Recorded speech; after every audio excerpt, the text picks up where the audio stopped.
And I would like to thank Honourable Friend for Hartlepool for securing this important debate. Sir Roger, for the people in my Warrington South constituency, this issue is particularly timely.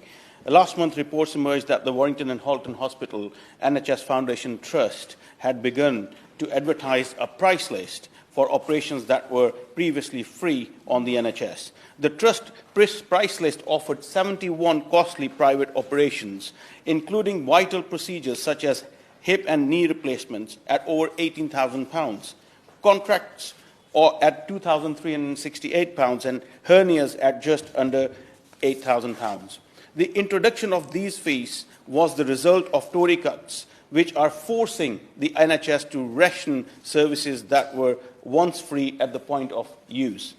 We have consistently warned that these measures are leading to the gradual privatisation of NHS services, with vulnerable patients potentially being forced to pay extortionate fees to cover medical costs. This pricing list was the first example of an NHS trust openly advertising private medical services in this way.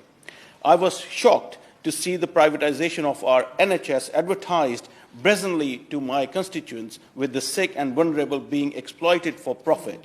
It was an affront to the founding principles of our NHS services. I am pleased that as a result of pressure from myself, my colleagues and local campaign groups, the Trust decided to pause and review the scheme. But this is just a temporary victory, and there is no time for complacency. When we consider the bigger picture of our future trading relationships, there are greater battles to be fought to defend our NHS from private interests. In the same month the pricing list was published, Donald Trump was invited to the UK at the behest of this Tory government. Speaking at a joint press conference with the Prime Minister, he said the National Health Service would form part of negotiations over a possible future trade deal between the UK and United States.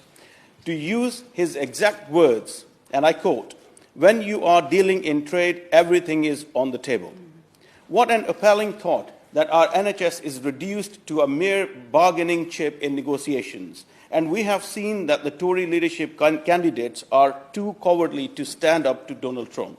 Last week, they refused to call his vile, bigoted attack on Ilhan Omar for what it was, racism. Not good enough. If the Tories won't stand up to Trump's racism, how can they be expected to stand up to him in trade negotiations? How can they be expected to stand up for NHS? They cannot. After he founded the NHS, Nye Bevan said of Great Britain, and I quote, "We have the moral leadership of the world." Today, it doesn't feel like this country has any moral leadership at all. As always, you cannot trust the Tories with our NHS.